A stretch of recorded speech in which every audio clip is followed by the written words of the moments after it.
राणा शरण जी, आपसे दूसरा प्रश्न है कि तुलसी कंठी का महात्म्य क्या है? सर्वप्रथम पूज्य श्री महाराज जी के चरणों में साष्टांग दंडवत प्रणाम, साथ ही छोटे महाराज जी के चरणों में प्रणाम। महाराज श्री तुलसी की महिमा तो सभी शास्त्रों में पुराणों में आया और भागवत जी में तो यहाँ तक कह दिया है कि 4 चीज, भागवत, श्रीमद् भागवत, तुलसी, गौ और ठाकुर जी, ये चारों की आराधना करने का एक ही फल है। और भी लेकिन शास्त्रों में बहुत प्रमाण आया है, तो मैं एक छोटे से पुस्तिका है उसके माध्यम से मैं समझाना चाहता हूँ। हाँ बिल्कुल, आप बताएंगे। जब तक आप देख लो तुलसी की महात्म्य क्या है जी, आप देख लें। और इससे पहले मैं किशोर शरण से पूछता हूँ कि तुलसी की कंठी हम बाजार से खरीद के पहन सकते हैं? क्योंकि अभी महात्म बहुत होगा तुलसी कंठी का, बताएंगे। तुलसी कंठी का इतना महत्व है, तो तुलसी कंठी का महत्व सुनकर क्या हम बाजार से खरीद करके पहन लें? महर्षि, सबसे प्रथम इसका नियम तो यही है, ये शायद प्रश्न पहले भी आ चुका है। अच्छा, कई बार आगे, लेकिन लोग नए नए जुड़ते हैं ना।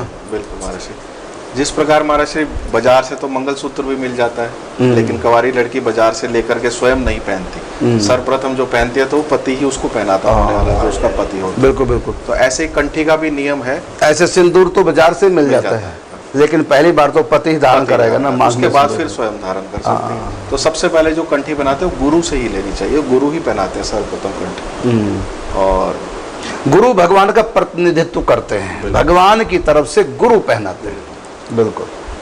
और इसके नियम भी हैं, फिर वो गुरु समझाते हैं कि कंठी का जो मूल नियम है, जो कुछ भी हम खाएं वो ठाकुर जी को भोग लगा के खाएं, और जो वस्तुएं ठाकुर जी को भोग नहीं लगती वो ना पाए। तो इसके कई नियम वो गुरु ही बताते हैं। मतलब गुरु प्रदत्त कंठी ही कंठी है। यदि गुरु प्रदत्त नहीं फिर कंठी ना होगा तो माला है, वो बाजार से लेकर श्रृंगार रूप में आप वैसे पहनते हैं। अच्छा, श्रृंगार, चलो कंठी तो नहीं कहलाएगी जो हम बाजार से पहनते हैं, वैसे माला पहन सकते हैं तुलसी की, हाथों में जैसे पहन लिया, गले में पहन लिया, ये तो श्रृंगार है, श्रृंगार पहन सकते हैं। तो ये बताएं फिर कंठी में और माला, तुलसी की माला में तुलसी कंठी में अंतर क्या है? जो आपने कहा कि कंठी तो नहीं पहन सकते तो गुरु ही पहनाएंगे, लेकिन माला तो हम पहन सकते हैं तुलसी की। तो तुलसी की माला में गोभी गले में और कंठी भी गले में, और दोनों तुलसी के मन के। तो फिर ये तुलसी की माला और तुलसी कंठी में अंतर क्या है? महर्षि, कंठी का मतलब जो कंठ से छुई रहती है उसको बोलते हैं कंठी, और जो लटकन रूप में होती है उसको बोलते हैं माला। तो माला पहन सकते हैं, कंठी गुरु से लेकर के। ठीक है, तो कंठी का अर्थ हो गया। देखो मंदिर में हम गए तिलक लगा लेते हैं, नहीं कुंवारी भी लगा लेगी तिलक। मंदिर में गए पुजारी ने दिया, या अफचमी ले लिया, माथे बिंदी तिलक लगा लिया, मंदिर का चंदन का लगा लिया, चाहे सिंदूर का भी हो। हनुमान जी के यहाँ गए तो लगा लिया, ठाकुर जी का है चंदन का तो प्रसाद मिला तो लगा लिया। और एक होती है सुहाग की बिंदी, जो पति की तरफ से ही होती है, पति के नाम से होती है। तो सुहाग बिंदी में और चंदन के तिलक में जितना अंतर है दोनों माथे पे लगते हैं और दोनों ही बिंदियां हैं, लेकिन अंतर है। एक भगवान के नाम से प्रसाद रूप में दान कर ली, एक पति के नाम से। तो कंठी जो होती है वो गुरु की तरफ से भगवान की तरफ से गुरु देते हैं, है ना, वो मंत्र से अभिमंत्रित करके, वो गुरु कंठी है। और माला तो उसकी तरह चंदन का तिलक लगा लिया, टीका लगा लिया मंदिर में जाके। महात्म दोनों का है। बिल्कुल। हाँ जी, आप बताएंगे तुलसी की कंठी की महिमा क्या है? जी तो इसमें काफी पुराणों से संकलन किया है, तो मैं सबसे पहले स्कंद पुराण से सुनाऊंगा। हाँ बिल्कुल। स्कंद पुराण का श्लोक है, तुलसी काष्ठ संभूताम यो मालाम वजते दुजई अप्य शौचो अनाचारो माँ में व्यति न संशय। कह रहे हैं तुलसी की माला, तुलसी काष्ठ से जो संपन्न उत्पन्न समुद्भूत जो माला है, उसको यदि कोई धारण करेगा तो कहते हैं वो निश्चित रूप से मुझको प्राप्त होगा, इसमें कोई संशय नहीं है।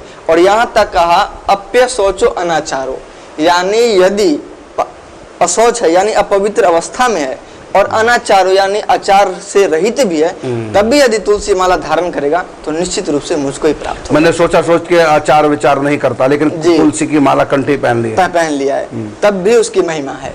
नहीं, तब भी फल क्या मिलेगा उसको? कंठी पहनेगा, मुझको प्राप्त होगा, भगवान को प्राप्त होगा। फिर भजन पूजा पाठ कुछ ना करें, पाप भी हो रहे होने तो कंठी तो पहन ली, भगवान कहते हैं मुझको मिलेगा। जी, इसका क्या हुआ फिर?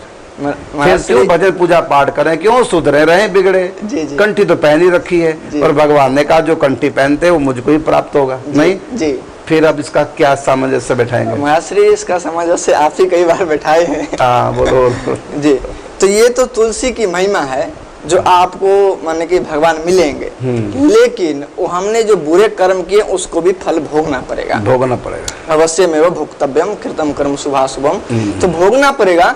लेकिन महाराज श्री इसमें बताते हैं 2 वैकुंठ है, एक वैकुंठ है इस ब्रह्मांड के ही अंदर, और एक वैकुंठ है परम वैकुंठ है, परम व्योम जो माया के पार है, महावैकुंठ। जी। तो वहां जाके परम व्योम में तो जाके फिर लौटना नहीं पड़ता है, लेकिन इसी ब्रह्मांड के अंदर जो वैकुंठ है उसमें प्राप्त ये जो कंठी पहनते हैं उसको इस माया के अंदर में जो वैकुंठ है उसी की प्राप्ति होती है, ना कि परम व्योम की। मैंने कंठी तो पहन ली, लेकिन उसका आचार विचार का कोई ध्यान नहीं है ना, तो वो व्यक्ति भगवत प्राप्ति करेगा। जी, निश्चित रूप से करेगा। फिर तो अच्छा तो हो गया, फिर तो पाप ही करते रहो बस। नहीं, लेकिन इसमें यही है ना, 2 वैकुंठ है, एक वैकुंठ है जो चलो हमको तो यही मिल जाए, हम तो यही बहुत है बस। जी, बस सबको कंठी दे दें अब। जी, कोई भजन पूजा पाठ ना करे, वैकुंठ तो मिल जाएगा, वहाँ वाला नहीं, यहाँ वाला सही। हाँ, मिल जाएगा, निश्चित रूप से मिलेगा। लेकिन महाश्री उसका फल भी तो भोगना पड़ेगा, उसका पाप जो किया है। तो कब पहले नरक जाएंगे क्या कंठी वाले? नहीं, नरक तो नहीं जाएंगे। फिर पाप काम भोगेंगे। वैकुंठ में तो पाप का दंड मिलता नहीं, ये मनुष्य शरीर में उनको कष्ट मिलेगा, यहाँ दंड मिलेगा। जी, यही दंड मिलेगा उनको। और इसका महाराज एक और भी 2, एक तो इसी जन्म में दंड कैसे मिलेगा जी, मान हमने कंठी पहन रखी जी, एक कत्ल करेंगे, एक बार फांसी, हमने 10 बार कत्ल कर दिए, भगवान 10 बार फांसी लगवाएंगे? 10 बार फांसी तो नहीं लगाएंगे, यही तो भक्तों के साथ छूट है ना। छूट है। हाँ। कितना भी कत्ल कर दो, छूट है भक्तों को। नहीं, दंड उनको मिलेगा। हाँ। लेकिन वो ठाकुर जी अनुभूति करा देंगे ऐसा। महाश्री जैसे आप बताते हैं एक बार, जो व्यक्ति कितना भी तपस्या करे, खूब तपस्या करे, जीवन भर तपस्या करे, कहते हैं, लेकिन ठाकुर जी के प्रयास यंत्र है, वो उसको 1 गिलास जल पिला के ही उसको सारे तपस्या का फल मिटा सकते हैं ठाकुर जी। कैसे? तो मान लीजिए पूरा ब्रह्मांड में, आकाश में, सब जगह आग आग हो रहा है, सब पूरा नष्ट हो रहा है, और उस समय व्यक्ति प्यासा है, वो कई वर्षों से प्यासा है, ऐसा उसको अनुभूति होगा, और उस समय ठाकुर जी उसको एक जल देंगे, एक गिलास मतलब थोड़े से समय में इसके बहुत बड़े दुख दे करके पाप काट देंगे। महाश्री एक दृष्टांत सुनाए थे जब आया था शुरू में, तो बड़ी माता जी एक सुनाए। अच्छा चलो, इससे अच्छा स्पष्ट और हो जाएगा जी। एक और बात है कि काशी में जो मरते हैं जी, जी, तो तारक मंत्र मतलब राम नाम सुना करके भगवान शंकर जी दाहिने कान में राम नाम सुना देते हैं और उनका उद्धार कर देते हैं, मतलब मोक्ष मुक्ति मिल जाएगी। तो उनके पाप जो हैं, जो कर रखे उन्होंने पाप, वो भोगने पड़ेंगे कि नहीं? और लिखा है कि काशी में जो मरता है तो भगवान शंकर उसके कान में राम नाम सुनाकर उसको मुक्त कर देते हैं। तो फिर काशी में रहने वाले या मरने वालों के पाप उनको भोगने नहीं पड़ेंगे, फिर तो खूब पाप करो काशी में, मरना तो काशी में ही है। शंकर जी मुक्त तो कर ही देंगे राम नाम सुना करके, खूब करो काशी में पाप। नहीं महाश्री, इसका उत्तर भागवत जी में है। 2 प्रकार की मुक्तियां, एक है सद्य मुक्ति, एक है क्रम मुक्ति। ये सब जो होते हैं ये क्रम मुक्ति बस अब आया आप लाइन पे, यही मैं कहलवाना था कि वहां क्यों नहीं जा रहे, लाइन पे क्यों नहीं जा रहे। तो ये अब आप बताइए क्रम मुक्ति क्या? उनको सद्य मुक्ति ना मिलके क्रम मुक्ति मिलेगी, और उनको अपराधों का दंड मिलेगा, निश्चित रूप से मिलेगा। तो कैसे मिलेगा जी? पहले जैसे कि मान लीजिए कोई व्यक्ति जीवन भर पाप किया और कोई संत महात्मा उसके मुख में तुलसी दे दिए, या कोई सज्जन तुलसी दे दिया, मृत्यु के गले में कंठी आ गई, संत ने पहना दी जी। अब इसकी तो महिमा है जो उसको भगवत प्राप्ति होगी कि निश्चित रूप से। और मरते समय उसने कुछ किया ही नहीं, किसी दूसरे ने किया, लेकिन क्या उसने जीवन भर जो पाप किया उसका फल नहीं मिलेगा? मिलेगा। लेकिन ये अब क्रम मुक्ति में, सद्य मुक्ति में नहीं है, यानी ये स्टेप बाय स्टेप चढ़ेगा। तो इसको क्या होगा? सबसे पहले ये जाएगा बैकुंठ लोक, जो इस माया के अंतर्गत है, उसी बैकुंठ में जाएगा।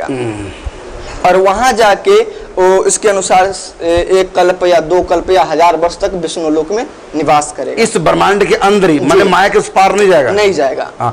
कंठी की कृपा से इसी ब्रह्मांड में जो विष्णु लोक है उसमें चला जाएगा, जहाँ कोई न दुख। फिर जब उसका फल पूरा होगा जी, फिर वहां से वापिस आएगा। कहाँ आएगा? और किसी सज्जन के घर में आएगा, किसी भक्त के घर में जी, किसी वैष्णव। उसी तुलसी कंठी की कृपा से जी वो भगत के घर में जन्म लेगा जी। फिर उसके बाद वो भक्ति करेगा, लेकिन उसने जो पिछले जन्म में जो पाप किए उसको भोगना पड़ेगा, वो दंड भी भोगना पड़ेगा। और महाराज श्री आप कई बार कहते हैं जो भक्तों के जीवन में इतना कष्ट क्यों आता है, इसका मुख्य कारण ये है, जो नरक में तो जा नहीं सकते, नरक में यदि जाए तो 10, यदि किसी व्यक्ति का कत्ल किया तो 10 बार उनको फांसी लग जाए, वहां लोहे पे आके, गर्म लोहे पे चादर पे चढ़ाया जाए। लेकिन भगत तो नरक जा नहीं सकते, नरक जा नहीं सकते, तो उनका सारा पाप एक ही जन्म में नष्ट करना होता है और मनुष्य शरीर में ही करना होता है। तो ठाकुर काफी कुछ क्षमा भी करते हैं, बाकी भुगतान भी करते हैं जी। इस कारण से भी मनुष्य के, भक्तों के जीवन में बहुत कष्ट होता है। तो पहले इसी जन्म में सारा कष्ट भोग के और फिर भक्ति करके फिर वो भगवत प्राप्ति परम धाम में। बिल्कुल। अब सार ये हुआ प्रश्न का, क्योंकि शंका आती है श्रोताओं के मन में जी। मैंने श्रोता बन करके शंका की है, क्योंकि मन में आती है कि ये क्या मतलब, अनाचार हो, पापी हो, मुझको प्राप्त करेगा, जिसके गले में कंठी है, चाहे पापी क्यों ना हो, फिर तो कंठी पहने कर रखो, खूब कत्लेआम मचा दो, है ना, खूब लूटपाट करो। तो ऐसा सोच के करने से तो और अपराध बढ़ता है। और अपराध बढ़ेगा, बिल्कुल अपराध, बिल्कुल नाम अपराध में यही तो गले में कंठी हमारे, और ये सोचकर कि भगवान ने कहा कि कितना भी बड़ा पापी क्यों ना हो मेरे धाम में आएगा गले में कंठी, ऐसा सोच करके हम भगवान की कृपा का दुरुपयोग कर रहे हैं, और भगवान की कृपा का, कंठी की कृपा का दुरुपयोग करने वालों को दुगुना दंड मिलता है। और बात रही कि भगवान ने क्या झूठ कहा कि पापी भगवान के धाम में, तो मिलेगा। देखो अनंत अनंत ब्रह्मांड, हर ब्रह्मांड में वैकुंठ है, लेकिन वो माया के अंतर्गत है, माया के मन काल की सीमा में अनंत अनंत ब्रह्मांडों की जहां समाप्ति है, फिर उसके बाद भगवान का धाम है, उसको परव्योम महावैकुंठ कहते हैं। वहां नहीं जाएगा वो, वहां तो पवित्र भक्त ही जाते हैं। बाकी जो किसी निमित्त से जिनका उद्धार हो जाए, जैसे मरते समय किसी ने नाम सुना दिया, मरते समय किसी के मुख में तुलसी दल डाल दिया, इस प्रकार गले में कंठी आ गई, तो ऐसे जो लोग हैं मृत्यु के समय वाले, ये जन्म मरण के बंधन से मुक्त तो होंगे नहीं, अर्थात परव्योम में महावैकुंठ में तो नहीं जाएंगे। इसी ब्रह्मांड के अंदर जो विष्णु लोक है, क्योंकि ब्रह्मा विष्णु महेश इसी ब्रह्मांड के उस पर है, शीर्ष पे, तो उस ब्रह्मांड में जाएंगे कंठी की कृपा से। फिर हजारों लाखों जो भी भगवान चाहेंगे, कर्म उसके कंठी का कितना उसके प्रति भाव है, उसके अनुसार वैकुंठ मिलेगा। फिर उसके बाद जन्म लेगा दुनिया में, भक्तों के घर में जन्म लेगा, फिर उसके पापों का दंड भी दिया जाएगा। वो अलग बात है कि कुछ भगवान कम देते हैं, रियायत हो जाती है, तो कुछ कम देंगे लेकिन दंड देंगे। नरक तो जा नहीं सकता क्योंकि गले में कंठी थी, यमदूत तो ले नहीं जा सकते क्योंकि गले में कंठी थी। अब उसका भक्त के घर में जन्म होगा और जन्म से ही भक्ति करेगा, संतों का संग मिलेगा, अंत में भक्ति करके भगवान के गोलोक धाम साकेत धाम की अंतिम वो प्राप्ति कर लेगा। किसकी कृपा से? तो पहले जन्म में उसके पास जो कंठी थी उसी की कृपा से तो कर्म भी भोग लिए, और भगवान की वाणी सत्य होगी कि मेरे धाम में, तो वैकुंठ भी भगवान का धाम है। और कर्म व्यक्ति को भोगने पड़ते हैं, उसका भी उसको फल मिल गया। अर्थात भगवान की बात भी शास्त्र की झूठी नहीं हुई कि न भुक्तम क्षीयते कर्म कल्प कोटि भी क्षति रपी, तो शास्त्र की वाणी भी सत्य हुई कि उसको भी कर्म भोगने पड़ गए। और अंत में भगवत प्राप्ति सदा के लिए भगवान के नित्य धाम में पहुंच जाएगा। किसकी कृपा से? केवल कंठी की कृपा से। इसलिए कंठी पहनने वालों का उद्धार होगा, ये बात सच है। जन्म मरण के बंधन से मुक्त होंगे, बात सच है। लेकिन इसी जन्म में मुक्त होंगे ये कह नहीं सकते। यदि आप निष्पाप होकर भक्ति भावना में आगे बढ़ेंगे इसी जन्म में कल्याण होगा। यदि आप अपराध करेंगे थोड़ा सा देरी लग जाएगी और जन्म लेना पड़ेगा। लेकिन ये बात सच है कि आप पापी होने के बाद भी नरक नहीं जा सकते। जैसे उदाहरण के रूप में किसी गली का कुत्ता किसी को काट जाए तो लोग मार देते हैं, दंड देते हैं कुत्ते को। लेकिन पालतू कुत्ता किसी को काट जाए तो दंड किसको देंगे? कुत्ते को, के कुत्ते वाले व्यक्ति को? उसको तो नहीं देंगे कुत्ते को। कुत्ते वाले से आके लड़ेंगे, उसी के ऊपर केस करेंगे, कुत्ते को कुछ नहीं कहेंगे। इसी प्रकार से क्योंकि वो किसी का हो चुका है, उसके गले में मालिक का पट्टा बंधा है, इसलिए अगर वो किसी को काट गया कोई गोली से नहीं मारेगा, बल्कि जिसका वो कुत्ता है उससे शिकायत करेगी। इसी प्रकार से जिसके गले में तुलसी का पट्टा गुरु की तरफ से संप्रदाय की कंठी जिसको प्राप्त होगी वो पालतू कुत्ते की तरह हो गया, अर्थात वो किसी का हो गया। लेकिन आदत कुत्ती है, अपराध करता है, तो फिर तब भी उसको कुछ नहीं कहा जाएगा। भगवान कहते हैं इसको तो मैं ही दंड दूंगा। तो कुत्ते का मालिक अपने कुत्ते को पीटेगा, तुम काटा क्यों है, उसको सजा देगा, लेकिन उससे नहीं। उसका इलाज करवा देगा जिसको काट गया अपने पैसे से, लेकिन कुत्ते को उसको नहीं दंड दे देगा, खुद दे देगा। इसी प्रकार भगवान कहते हैं यमदूत मेरे भगत को नहीं ले जा सकते, चाहे मेरा भक्त पापी को नहीं, मेरा पालतू है एक आदत कुत्ते इसकी, गलत काम किया लेकिन तुम कुछ नहीं कहोगे। इसलिए कंठी वाले व्यक्ति को चाहे वो महापापी भी क्यों ना हो, यमदूत उसको अपने यहाँ नहीं ले जा सकते, क्योंकि पालतू कुत्ते की तरह हो गया हो। संप्रदाय की गुरु प्रदत्त कंठी उसको प्राप्त होगी। ये कंठी कहाँ से आई? देखने में लगता है गुरु ने कंठी पहना दी, देखने में लगता है कि गुरु ने तिलक लगा दिया, और गुरु तो निमित्त है। ये तिलक तो हमारे आदि गुरु जो भगवान हैं, जहां से मंत्र की परंपरा चलती है, ये उन्हीं की तरफ से होता है। इसी प्रकार से गले में अगर कंठी आ गई, इतना महत्व। और आप बताएंगे थोड़ा सा तुलसी कंठी का महत्व जी। अभी कहे ना, तुलसी काष्ठ मालाम तू प्रेत राजस्य दूत कहा, दिष्टवा नश्यंति दूरे ना वातोद भूतम यथादल। आप बताइए, लिख रहे हैं कि तुलसी कंठी जिसके कंठ में है, यदि वो पापी है और मृत्यु हो रही है तो जो प्रेत राज दूत का माने प्रेत राज कहते हैं यमराज को, यमराज के दूत जय उनके सामने वो नहीं जा सकते। कंठी के प्रभाव से उसको यमराज के दूत दिखाई भी नहीं देंगे, पास तो क्या आएंगे, दिखाई भी नहीं देंगे, क्योंकि जिसके गले में कंठी है चाहे वो पापी भी क्यों ना हो, यमराज के दूत उसको दिखाई देते नहीं और वो उसको लेने आ सकते नहीं। इतनी महिमा है गले में तुलसी की कंठी की। और थोड़ा बताएंगे? और भी महिमा है, कहते हैं तुलसी काष्ठ माला भीर भूषिता भ्रमते भुवि दुस्वप्नम दुर्निमित्तम च न भयम शात्रवम उचित। बिल्कुल। तो तुलसी की कंठी जिसके गले में है, उसको अपशगुन कोई हो गया, कोई दुस्वप्न आ गया, उसका फल उसको प्राप्त नहीं, क्योंकि स्वप्न संसार आप पढ़ेंगे, स्वप्न के फल होते हैं। किस स्वप्न का क्या फल? यदि बुरा स्वप्न आया तो उसका बुरा फल होता है, अच्छे स्वप्न का अच्छा। जैसे सांप काट गया, सांप पीछे पड़ रहा है तो इसका अच्छा फल है। मुर्दा देख लिया स्वप्न में, इसका अच्छा फल है। और हम मर गए, इसका भी बहुत अच्छा फल है। और हमने रुई देखी, चावल देखा, गाय देखी, इसका अच्छा फल है। और हमने भैंस देख ली, झोटा देख लिया, कोयला देख लिया, है ना, अपने आप को तेल लगाते हुए देख लिया, अपना सिर कटा देख लिया, तो ये अपशगुन है। इससे जो है दुर्घटना होने वाली है। तो पहले इशारा होता है। तो दुस्वप्न अर्थात हमारे ऐसे स्वप्न जो हमारा बुरे कर्म के फल की तरफ इशारा कर रहे हैं, कुछ बुरे दिन आने वाले हैं। यदि गले में कंठी है तो उससे सुरक्षा हो जाती है। हमने यात्रा प्रारंभ की, किसने छींक दिया, हमारे गले में कंठी, रक्षा हो जाएगी। अभी जो हमारा एक्सीडेंट हुआ था तो मुझको उठते ही छींक आई, जो ही मैं अपने उससे उठ के यात्रा लगा करने, छींक आई, मैं तुरंत बैठ गया। फिर सोचा, बैठ गया, थोड़ा अपशगुन हो गया। फिर मैंने सोचा कि देखो छींक आई, ठाकुर जी ने कुछ इशारा किया है कि कुछ होने वाला है। बैठ गया। फिर मैंने सोचा चलो मेरे गले में कंठी तो है ही है ना। अच्छा, आप सब जानते हैं एक्सीडेंट हो गया और बाल भी बांका नहीं होने दिया, बचा लिया। ये विश्वास था कंठी पे।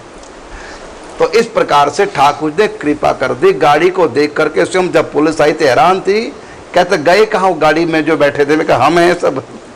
वो कहने लगा आप कैसे सब? आप तो आराम से खड़े, गाड़ी का तो बिल्कुल कुछ उम्र निकला रहा। आप श्री तुलसी कंठी की महिमा के बारे में बता रहे थे। जब कोई एक घोड़ी थे शायद, तो उन्होंने कहा जब मैं आपकी कथा नहीं होने दूंगा। फिर उन्होंने बहुत सारे मंत्र किए जब मैं कथा में विघ्न करूंगा। आपने कहा मेरे गले में कंठी है, आप मेरा कुछ नहीं बिगाड़ सकते, बस मुझे कंठी पर विश्वास है। ऐसे किसी कारण से का घोड़ी को हमसे चिढ़ हो गई और उन्होंने बड़ी कोशिश की कि कथा में विघ्न करना है। हमने कहा आप जो आपसे आप कर लो, मैं कोई जंतर मंत्र नहीं करूंगा, मैं केवल कंठी मेरे पास है, बस गुरु प्रदत्त कंठी हमारे पास है, अब आप कर लो जो मर्जी। अब उसने खूब किया, अंत में बोला कि आप जीते हमारे। फिर उसकी इतनी श्रद्धा होगी कि लो कंठी में इतना बल है, इतनी श्रद्धा। उससे पहले उन्होंने कई चमत्कार दिखाए, अपने जंतर मंत्र कई चमत्कार हमको दिखाए, लेकिन किसी कारण से हमसे उसको ईर्ष्या हो गई। फिर वो इतना प्रभावित हुआ। उन दिनों हम बरसाने रहते थे खेतों में कुटिया बना के। इतना हमसे प्रभावित हुआ कि देखो कंठी की इतनी महिमा है, कंठी हमारे पास है, अब आप कर लो जो मर्जी। अब उसने खूब किया, अंत में बोला कि आप जीते हमारे। फिर उसकी इतनी श्रद्धा होगी कि लोग कंठी में इतना बल है, इतनी श्रद्धा। उससे पहले उन्होंने कई चमत्कार दिखाए, अपने जंतर मंत्र के कई चमत्कार हमको दिखाए, लेकिन किसी कारण से हमसे उसको ईर्ष्या हो गई। फिर वो इतना प्रभावित हुआ। उन दिनों हम बरसाने रहते थे खेतों में कुटिया बना के, इतना हमसे प्रभावित हुआ कि देखो कंठी की इतनी महिमा है।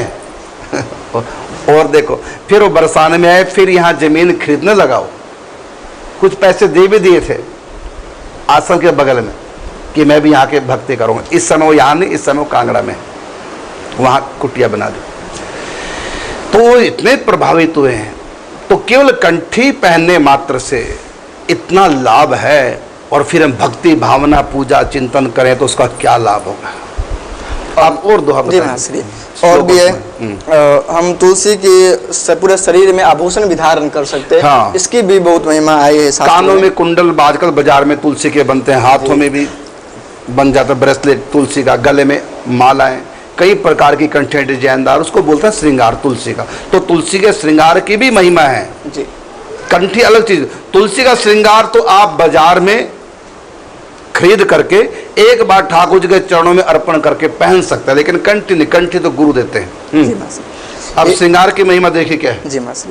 तुलसी काष्ठ संभूतम शीर्षः काष्ठ भूषणम बाहु करे चमर्त्यस्य देहे यस्य समे प्रियः। और आगे कहते हैं तुलसी काष्ठ माला भीर भूषितः पुण्यमाचरेत पितृनाम देवतानाम च पुण्यम कोटि गुणम भवेत। कह रहे हैं जी। हाँ, तो गले में श्रृंगार करके तुलसी का या तुलसी कंठी पहनकर हम पितरों के निमित्त कुछ भी करते हैं, भगवान के निमित्त कुछ भी करते हैं, देवताओं के लिए पूजन करते हैं, तो देवता विशेष प्रसन्न होते हैं कि हमारा पूजन किसने किया, कंठीधारी ने। पितृ प्रसन्न होते हैं, हमको जलदान किसने किया, जिसके गले में तुलसी की कंठी है। तो इतने तृप्त हो जाते, इतने सुख का उनको अनुभव होता है। तो हम गले में श्रृंगार करके कंठी दान करके पितरों के निमित्त कुछ भी करते हैं, उसका हमको बहुत अधिक फल प्राप्त होगा, उनकी प्रसन्नता प्राप्त होती है। हाँ जी जी महाराज। और भी इसकी महिमा है, पद्म पुराण में आई है महाराज श्री इसकी महिमा। तुलसी काननम राजन गृहे यस्यावतिष्ठति तद्गृहम तीर्थ रूपम तु नायांति यम किंकरः। ये तो आप सुना रहे हैं तुलसी वृक्ष की महिमा। जी जी। अब ये प्रश्न था तुलसी कंठी का, आप केवल कंठी के उसकी वृक्ष की महिमा नहीं, यहाँ तुलसी की वृक्ष की महिमा बताई गई कि तुलसी कानन, कानन कहते हैं वन को, 12 तुलसी या उससे अधिक तुलसी जिसके घर में होते हो तो पवित्र तीर्थ रूप होता है उसका घर। ये तो तुलसी वन लगाने की महिमा, केवल यहाँ कंठी की बात आई, कंठी की महिमा बताई। जी महाश्री। तो और भी है महिमा, धात्री फल कृता माला तुलसी काष्ठ संभवा दृश्यते यस्य देहे तु स वै भागवतो नरः। भगवान कहते हैं कि मैं तो अपना भक्त उसी को मानता हूँ जिसके कंठे में तुलसी की कंठी है, जिसके गले में तुलसी की माला है, उसको मैं अपना भक्त मानता हूँ। आजा। और तुलसी दल की भी माला की महिमा है। हाँ, तुलसी दल की माला की महिमा। वो कह रहे हैं तुलसी दल जाम मालाम कंठस्थाम बहते तु यह मामोत्तीर्णा विशेषेण स नमस्यो दिवोक्षम। कहते हैं कि जिसके गले में तुलसी दलों की माला है उसको देवता भी प्रणाम करते हैं, देवता भी उसकी पूजा के लिए प्रणाम करने के तरसते हैं, दर्शन करने के लिए जिसके गले में तुलसी की माला, क्योंकि देवता तुलसी की माला शीश पे दान कर सकते हैं, गले पे, गले में नहीं। गले में केवल भक्त भगवान के या भगवान दान करते हैं, और देवता तरसते हैं, देवता के शीश पे दान करते हैं, गले में उनके भक्त दान करते हैं, भगवान की करते हैं। देवता भी उसकी पूजा के लिए प्रणाम करने के तरसते हैं, दर्शन करने के लिए जिसके गले में तुलसी की माला, क्योंकि देवता तुलसी की माला शीश पे दान कर सकते हैं, गले पे, गले में नहीं। गले में केवल भक्त भगवान के या भगवान दान करते हैं, और देवता तरसते हैं, देवता के शीश पे दान करते हैं, गले में उनके भक्त दान करते हैं भगवान की प्रसादी। तो देवता भी उसको प्रणाम करते हैं कि हमसे भी आगे देखो, गले में तुलसी माता इसी को धारण किया। आगे और ये तुलसी दल की जो माला है इसकी महिमा में आगे कहते हैं तुलसी दल जाम मालाम मामोत्तीर्णाम वहते तुया पत्रे पत्रे अश्वमेधा नाम दशा नाम लभते फलम। अब बताइए, जिसके गले में तुलसी दलों की माला है, एक एक पत्ते में 10-10 अश्वमेध यज्ञ का उसको फल प्राप्त हो जाता है। कितनी महिमा है तुलसी दल की माला धारण करना। अब तुलसी दल की माला आप लोग धारण करें, ध्यान रखना, तुलसी की माला जब आपको बनानी हो तो अपने लिए नहीं बनानी होती। तुलसी और दल कैसे माला बनानी है, तो उसमें सुई से सुराख करके नहीं, छेद करके नहीं, बल्कि गांठे मार मार के तुलसी की माला बनाई जाती है, न कि उसको सुई से छेद करके। तुलसी की माला बनाते हुए सुई का प्रयोग तो करना ही नहीं है, और तुलसी दल तोड़ते समय चाकू छुरी आदि का प्रयोग नहीं करना है। ऐसी जय तोड़ करके और गांठे मार मार के बनाई जाती है, वो भगवान के लिए बनाई जाती है। ठाकुर जी को धारण कराओ, फिर प्रसादी रूप में स्वयं धारण करो, उसकी महिमा है। और जी महाराज श्री आगे लिखते हैं, निवेद्य भक्त्या माम मालाम तुलसी काष्ठ संभवाम वहते यो नरो भक्त्या तस्य वै नास्तिक पातकम। उसके शरीर में कोई पातक ठहरता नहीं है, उसका तन पवित्र हो जाता है, जैसे गंगा में स्नान करने से तन की शुद्धि होती है। स्वच्छ तो आप अपने घर में भी जल से हो जाएंगे, शुद्ध नहीं। स्वच्छता अलग वस्तु, शुद्धता अलग वस्तु, लेकिन तुलसी की माला दान करने से हमारा तन भी शुद्ध पवित्र हो जाता है, जैसे गंगा मैया। देखो महिमा तो और भी है बहुत, लेकिन अभी आगे